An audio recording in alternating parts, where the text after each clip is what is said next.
Why South Korea and Japan should not go nuclear.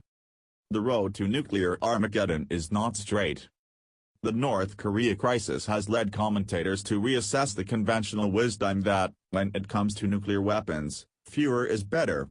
Unsurprisingly, South Korea and Japan are at the center of this discussion.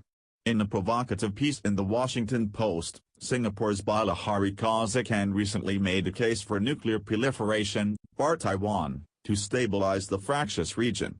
At the other end of the spectrum, the Nobel Peace Prize-winning international campaign to abolish nuclear weapons maintained that the spread of nuclear weapons undermines international security. Both positions are missing something. Were Seoul or Tokyo to acquire nuclear weapons capacity, abandoning their reliance on extended deterrence from the U.S., the region would not instantly become any more or less secure. Could South Korea go nuclear? In South Korea, the desire for nuclear armaments stems from the understandable desire for military parity with the North. Since Donald Trump was elected U.S. president, after a campaign criticizing freeloading allies, that desire has taken on a new urgency. While the South has deterred full-scale aggression by the North since 1953, it has had to restrain some of its more hawkish instincts to do so. Seoul tried to gain a nuclear capability covertly under President Park Chung-hee in the 1970s, has clashed repeatedly with the North at sea and across the DMZ. Even the current, left-wing administration has been negotiating with the U.S. to loosen restrictions on its ballistic missiles, while training decapitation teams to infiltrate the North and kill its leadership. This mixture of heightened threat and long-standing rivalry is why South Korean media, the political opposition and some government officials have raised or backed the idea of nuclear parity with the North, either with their own arsenal or through the redeployment of U.S. tactical nuclear weapons to the peninsula. But for a number of reasons it would be difficult for South Korea to develop a nuclear arsenal. First, there is the constraining effect of agreements with the U.S. and the Non-Proliferation Treaty. Then there are technical constraints. South Korea has 24 nuclear reactors, with nuclear energy providing about one-third of its electricity, but it lacks enrichment facilities to produce the fissile material needed for a weapon. In August, President Moon Jae-in announced the gradual phasing out of nuclear energy in South Korea, aiming to replace it with natural gas and renewables. In response to public pressure, he has since announced that 2 plants under construction will be completed by the early 2020s, but this will still leave Seoul's nuclear ambitions further from being realized than they are today. Moreover, there is the risk to Seoul's relations with Beijing. China's sustained opposition to America's deployment of THAAD missile defense batteries in South Korea already indicates anxiety. Despite a strong trade relationship, relations between China and South Korea are strained, and moves towards acquiring nuclear weapons would strain them further. If a pro-nuclear president should take office in Seoul and reverse the nuclear energy reforms, Beijing's reaction would be swift and strong.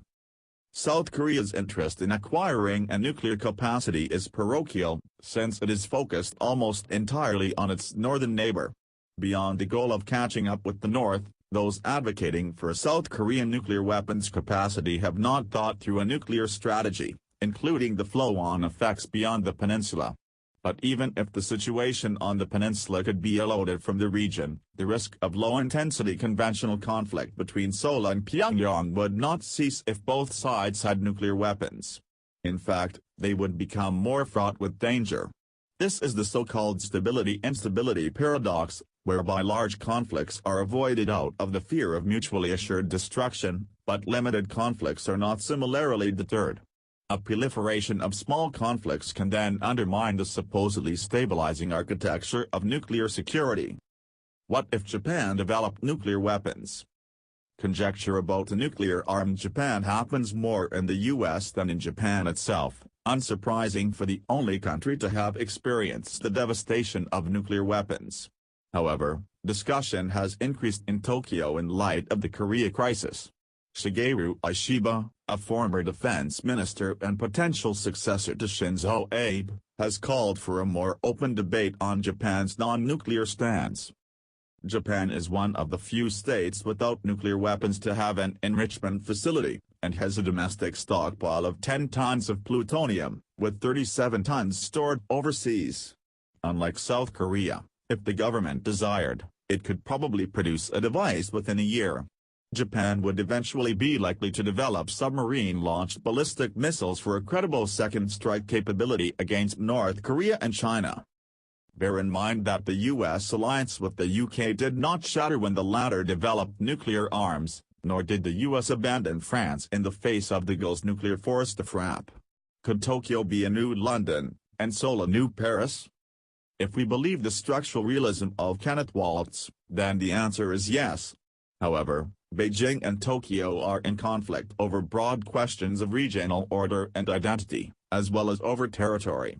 Kausikan points out that since Japan's invasion of Chinese-aligned Korea in the 16th century, it has refused to be part of a Sino-centric order, and hence Tokyo needs a nuclear arsenal.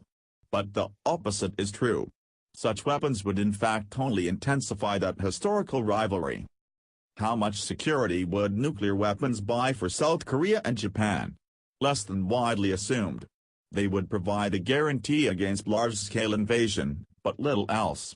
Flashpoints such as the Senkaku Islands could trigger armed conflict not quite serious enough to warrant a nuclear response, or we could see a brushfire conflict across the DMZ, or the Western Maritime border, against a nuclear backdrop. If this becomes a new norm, the implications for regional security are obvious. Though the likelihood and consequences of South Korea and Japan joining the nuclear weapons club are very different, one thing is true for the whole region: proliferation of nuclear weapons in Asia will not make the region more secure. At best, it is an expensive chimera; at worst, it will strike at the foundations of peace,